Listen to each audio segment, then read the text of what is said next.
السلام عليك سيدي يا رسول الله. الصلاة والسلام عليك سيدي يا حبيب الله. الصلاة والسلام عليك سيدي يا شافع المذنبين. الصلاة والسلام عليك يا رحمة للعالمين. اللهم صل على سيدنا محمد وعلى آله سيدنا مولانا محمد شرع محبة. اللهم صل على سيدنا مولانا محمد وعلى آله سيدنا مولانا. أريد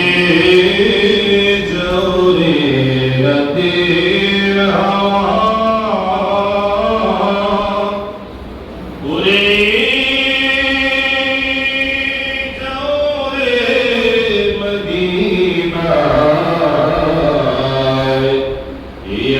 يشكدير سلام ديو نور نبير فقر جاي. اللهم صل على سيدنا مولانا محمد وعلى آل سيدنا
মুহাম্মাদুর রাসূলুল্লাহ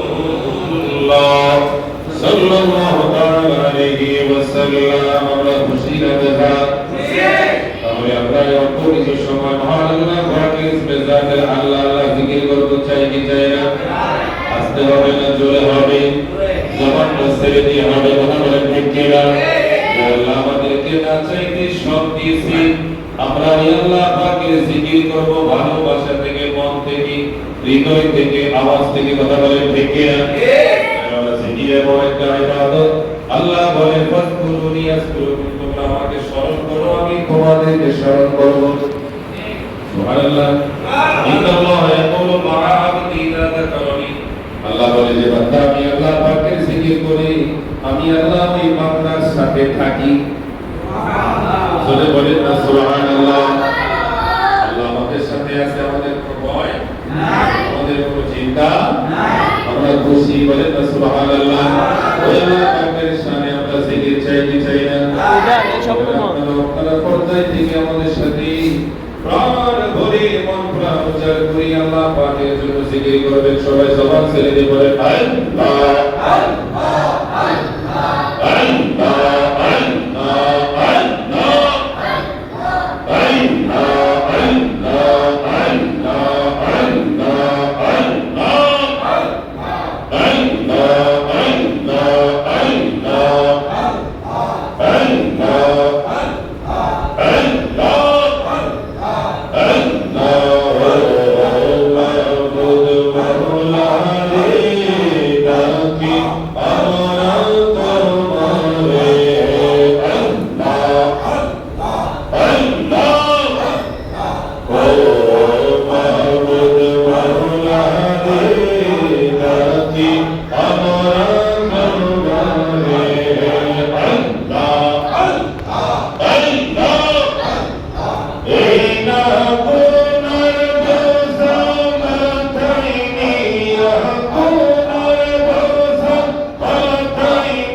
Kadia, Kadia,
ভারতীয় উপমহাদেশের সর্বশ্রেষ্ঠ হুজুরে খাজা গরিব নওয়াজ বলেন সুবহানাল্লাহ। আর যিনি পীর ছিলেন তিনি ছিলেন খাজা ওসমান হারুনি, সকলে বলেন সুবহানাল্লাহ। হুজুরে খাজা গরিব নওয়াজ খাজা ওসমান হারুনির দরবারে তিনি এমনভাবে গোলামি করতেন, হুজুরে খাজা গরিব নওয়াজ খাজা ওসমান হারুনির কাপড় চোপড় তার আসবাবপত্র এমন ভাবে তিনি ধুইতে, দূর থেকে তার কাপড় ধোয়া দেখলে মনে হতো যেন তুমি কাপড় ধরে বলে না সুবহানাল্লাহ। আমাদের দ্বারা সম্ভব আমরা সম্ভব নেই, শীতকালেও সম্ভব নয়। হুজুরে খাজা গরিব নওয়াজ মা বাবা উভয়ের দিক থেকে আওলাদে রাসূল জমানার শ্রেষ্ঠ কুতুব, শ্রেষ্ঠ বই, শ্রেষ্ঠ নবী হওয়ার পরে তিনি খাজা ওসমান হারুনি নিজের পীরের দরবারে কেমন করে গোলামি করতে হয় এটা আমাদেরকে তিনি শিক্ষা শিক্ষা দিয়েছেন, বলেন না সুবহানাল্লাহ। খাজা ওসমান হারুনির দরবারে একজন মহিলা সিনি আসলেন। ওই মহিলা পর্দার আড়াল থেকে খাজা ওসমান হারুনিকে বললেন, হে খাজা ওসমান হারুনি, ও খাজা ওসমান হারুনি, আমি বান্দি বিবাহ দাম্পত্য জীবন বহু বছর হয়ে যায়। এত বছর হয়ে যাওয়ার পরেও আমার আল্লাহ আমার কুলজুবে কোনো সন্তান দেয়নি। ওই যে নামাজে বলেছিলাম, সন্তান এটা আল্লাহ পাকের পক্ষ থেকে নিয়ামত না কিয়ামত? জোরে বলেন নিয়ামত। যদি নেক সন্তান হয় নিয়ামত, কুসন্তান হইলে জমিনে কিয়ামত। কথা বলতে কিনা? এজন্য আমরা নেক সন্তান চাই কি চাই না? একটু জবানটা ছেড়ে দিয়ে বলেন না, চাই কি চাই না? আজ ওসমান হারুনির দরবারে ওই মহিলা এসে ফরিয়াদ জানালো, হে খাজা ওসমান হারুনি, ও খাজা ওসমান হারুনি, আমাকে আমার আল্লাহ দীর্ঘ দাম্পত্য জীবনের পরেও আমার আল্লাহ সন্তান দেয় নাই, আমার কোনো দুঃখ নাই। কিন্তু আমার দুঃখ নাই জায়গায়, আমার ঘরে যে সন্তান হয় না, কিন্তু আমার স্বামী তার পরিবারের লোকেরা প্রতিনিয়ত সন্তান না হওয়ার কারণে আমাকে খোঁটা দেয়, অপবাদ দেয়। আমার স্বামী আমাকে মারধর করে, আমার স্বামী আমাকে প্রহার করে, আমার স্বামী সারাদিন আমার উপরে অত্যাচার করে, জুলুম করে। এরকম বিবিয়ার আমাদের আছে কি নাই? কথা বলে এমন স্বামী আছে না? আছে কি নাই? সন্তান হওয়া, ছেলে হওয়া, মেয়ে হওয়া, উভয়টাই আমার আল্লাহ স্বামীর কাছে রেখেছেন, বলেন না সুবহানাল্লাহ। ওই মহিলা জানালো, হে খাজা ওসমান হারুনি, আমাকে আমার আল্লাহ সন্তান দেয়নি, আমার দুঃখ নাই, কিন্তু আমার স্বামী প্রতিনিয়ত সন্তানের জন্য আমাকে কষ্ট দেয়, আমাকে আঘাত করে, আমি আর মানতে পারি না। দীর্ঘ সময় ধৈর্য ধারণ করেছি, কিন্তু হঠাৎ করে আমার স্বামী বললেন, এই বছর যদি তুই আমাকে সন্তান দিতে না পারিস, তাহলে আমি তোকে তালাক দিয়ে দেব। বছরে বলেন নাউজুবিল্লাহ। তালাক দেওয়া ভালো কাজ না, খারাপ কাজ, হালাল কাজ। কিন্তু জমিনে সবচেয়ে হালাল কাজের মধ্যে নিকৃষ্ট দুইটা কাজ, একটা হচ্ছে ভিক্ষা করা, আরেকটা হচ্ছে তালাক দেওয়া। এটা জায়েজ কাজ, কিন্তু জায়েজের মধ্যে সবচেয়ে নিচে, সবচেয়ে কথাটা সবচেয়ে নিকৃষ্ট। এই করি সামনে দিয়ে আসো, সবাই সামনে দিয়ে আমাকে দেখে। হিন্দি মিন্টারে খাজা ওসমান হারুনি এই কথা শুনে তিনি ব্যথিত হয়ে বললেন, ও আল্লাহর বান্দী, সন্তান হওয়া না হওয়া পুরাটাই আল্লাহ পাকের হাতে। তোমার সন্তান না হওয়াটা তোমার স্বামীর কর্ম, তোমার উপরে এটা জুলুম করতেছে। কথা বলে কি করতেছে? জুলুম করতেছে। এটা তো অন্যায়, অপরাধ। আর তোমার স্বামী এক বছরের মধ্যে সন্তান না হলে তালাক দিবে, এটা তো আরো বড় অপরাধ। এবার ওই মহিলাকে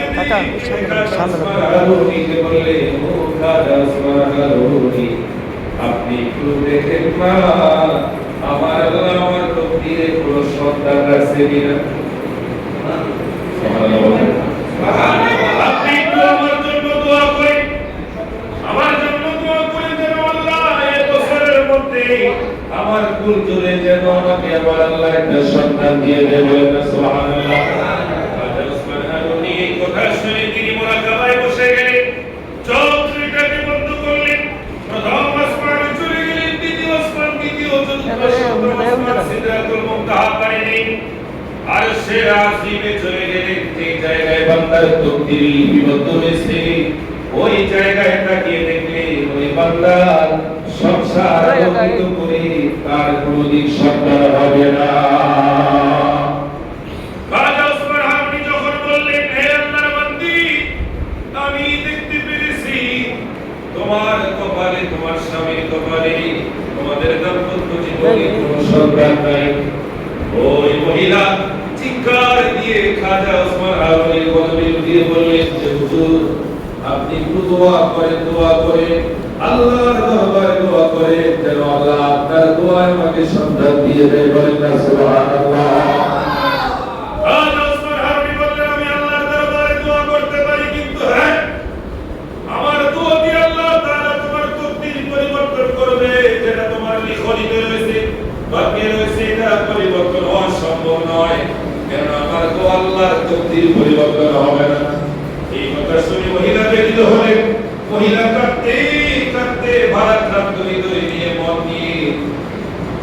কাঁদতে লাগলেন। দরবার থেকে তিনি নিরাশ হয়ে তিনি ফিরতে লাগলেন। ওইদিকে খাজা গরিব নওয়াজ তিনি তার প্রিয় মুর্শিদের কাপড় তিনি ধুইতেছেন। দূর থেকে মহিলাকে তিনি দেখতেছেন, মহিলা কাঁদতে কাঁদতে দরবার থেকে বের হয়ে যাচ্ছে। খাজা মঈনুদ্দিন চিশতি তিনি দেরি করলেন না, কবিও মহিলার কাছে গেলেন। বললেন, মা আপনি হাসি মুখে দরবারে আসলে আমার চোখ বেচানি ও সুবেদা চোখ নিয়ে আপনি কেন দরবার থেকে বের হলেন? কি কারণটা কি জানতে চাই, আমাকে কিছু বলা যায়নি? আবার ওই মহিলা চিৎকার দিয়ে বললেন, বাবা তুমি কি, তোমার পরিচয় কি আমি জানি না, তবে তুমি যেহেতু জানতে চাও তাহলে শুনে নাও এই ঘটনা।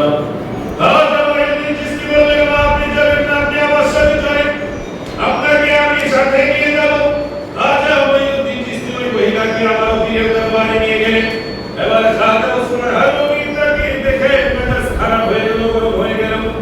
এবার খাজা মঈনুদ্দিন চিশতি ওসমান হারুনি বললেন, হে মঈনুদ্দিন, তাকে তো আমি আমার দরবার থেকে বিদায় করে দিয়েছি, তারপর তুমি কেন তাকে সাথে নিয়ে আবার আমার দরবারে আসলে? এবার খাজা মঈনুদ্দিন চিশতি বললেন, হে আমার প্রিয় মুর্শিদ, ও খাজা ওসমান হারুনি, আমার নবী তো বলেছে দোয়া দ্বারা বান্দার তকদীর পরিবর্তন হয়ে যায়। আপনি আমার উসিলা করে আমাকে সাথে নিয়ে আল্লাহর দরবারে দোয়া করেন। খাজা ওসমান হারুনি বললেন, আমি তার তকদীরের লেখা দেখেছি, তার তকদীরে সত্তা নাই। খাজা ওসমান হারুনি বললেন, হে খাজা ওসমান হারুনি। খাজা মঈনুদ্দিন বললেন, হুজুর আপনি একা একা দোয়া করেছেন, এবার আমাকে সাথে নিয়ে দোয়া করে দেখেন না, আমার আল্লাহ তকদীর পরিবর্তন করে দিনা। বলেন না সুবহানাল্লাহ। এবার খাজা ওসমান হারুনি যখন খাজা মঈনুদ্দিন চিশতিকে উসিলা করে সাথে নিয়ে আল্লাহর দরবারে দোয়া করলেন, আল্লাহ বললেন, হে খাজা ওসমান হারুনি, তুমি যদি ওই সময় আমার তকদীরের লেখার উপরে বিশ্বাস করে যদি তুমি তারপরও দোয়া করতে, আমি আল্লাহ তোমার দোয়া কবুল করে নিতাম। কিন্তু তুমি আমার তকদীরের উপরে বিশ্বাস করে তুমি আর দোয়া করনি, তুমি মনে করেছো আমি যা লিখেছি তাই।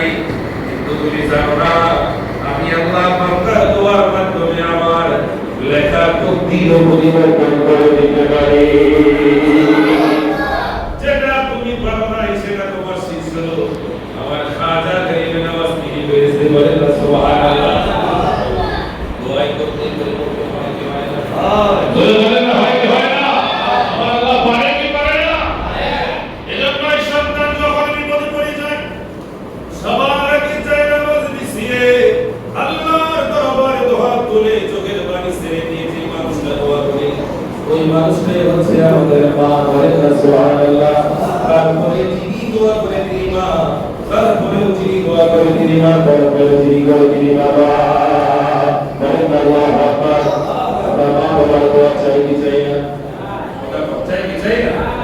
কিন্তু হ্যাঁ, মা বাবা যদি কোনো সন্তানের জন্য দোয়া করে আমার দোয়া কবুল করে, অনেক সময় মা বাবা অনেক ছায় দোয়া করে সেটাও কবুল হয়ে যায়।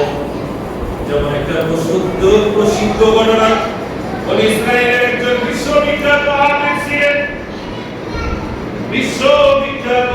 ছিলেন, যিনি এত বেশি আল্লাহ পাকের দরবারে গিয়েছেন, এত বেশি রবের ইবাদত করেছেন, এত বেশি নামাজ পড়েছেন, আল্লাহ তাআলা গোটা বনি ইসরায়েলের মধ্যে সব জায়গায় সম্মানিত তাকে করেছেন। বলেন না সুবহানাল্লাহ। একটু মুহাম্মদ বলেন আল্লাহু আকবার। ওই বনি ইসরায়েলের আলেম যার নাম ছিল হারেসা, কি নাম? হারেসা। তিনি একদিন তার ইবাদত করেন, মানে তো আপনার যেন খুশি তেন ইবাদত করতে পারেন, কিন্তু অন্য নবী তার উম্মতের বেলায় এই অপরচুনিটি, এই সুযোগ ছিল না। তাদের ইবাদতের জন্য গোটা জমি আমার আল্লাহ বরাদ্দ দেন। তাদের ইবাদতের জন্য নির্দিষ্ট একটা ঘর ছিল, একটা জায়গা ছিল, ওই জায়গায় তারা ইবাদত করত। সমস্ত নবীদের কাছে আল্লাহ যখন তখন ওহী পাঠায় নাই, নির্দিষ্ট জায়গায় তারা আসলে আল্লাহ তাআলা ওই জায়গায় ওহী পাঠিয়েছে। বলেন না সুবহানাল্লাহ। আমার নবীর একটা স্পেশাল মুজিজা হচ্ছে, আমার নবী বলে আল্লাহ তাআলা আমি নবীকে 5টা স্পেশাল মুজিজা দিয়েছে।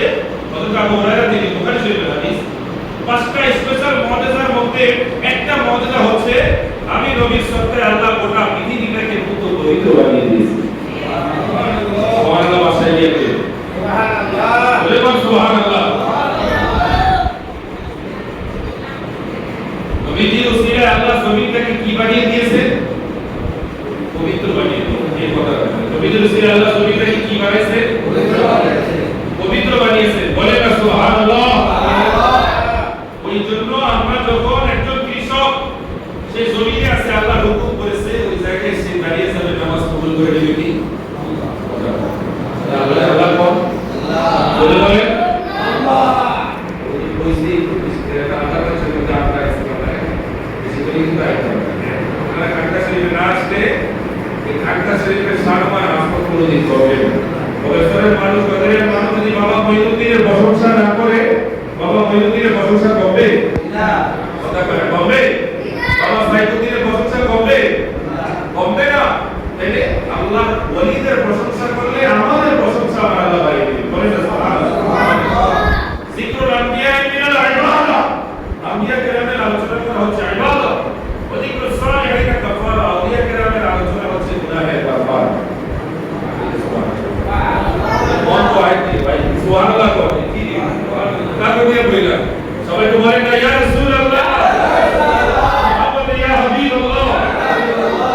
আল্লাহ ওলিদের দরবার এটা আদবের জায়গা। চলে বলেন কিসের জায়গা? আদবের জায়গা। আদবে আউলিয়া বেআদবে দেউলিয়া বা শয়তান। কারণ আউলিয়া কেরামের দরবার মনে করে না ওই যে মাঝবাটা গেছে ওই জায়গায় তো আওলাদের রাসূলদের খোঁজি ওই জায়গায় আল্লাহর ওলিদের একটা ফ্যাক্টরি আছে। নারে তাকবীর আল্লাহু আকবার নারে রিসালাত ইয়া রাসূলুল্লাহ নারে তাওসিয়া আহলে সুন্নাত ওয়াল জামাত জিন্দাবাদ রাসূল আযম মজবন্দারি জিন্দাবাদ আরো জোরে রাসূল আযম মজবন্দারি জিন্দাবাদ আওলাদ রাসূল মজবন্দারি জিন্দাবাদ ঈদ বাবা মজবন্দারি জিন্দাবাদ সাইফুদ্দিন বাবা মজবন্দারি জিন্দাবাদ বাবা হাসান মজবন্দারি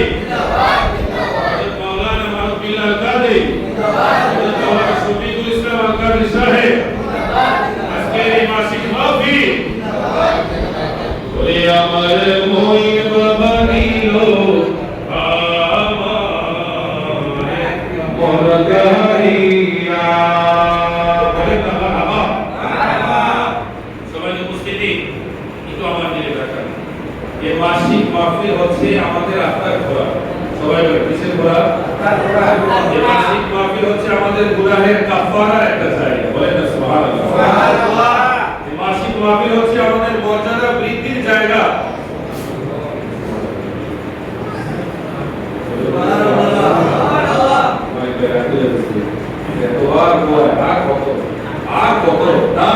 একবার সুবহানাল্লাহ জমিন থেকে আসমান পর্যন্ত খালি জায়গাটা নেট দ্বারা ভরপুর করে দেয় কে? আল্লাহকে একবার সুবহানাল্লাহ বলে ডাকতে হবে। সুবহানাল্লাহ। কান্না শরীফে আজকে আমাদের মর্যাদা বৃদ্ধি করে দিবে কে? আল্লাহ। নামাজিকে নামাজি বানাবে কে? আল্লাহ। আমরা হারাম পথে থাকলে আমাদেরকে হালাল পথ চিনাবে কে?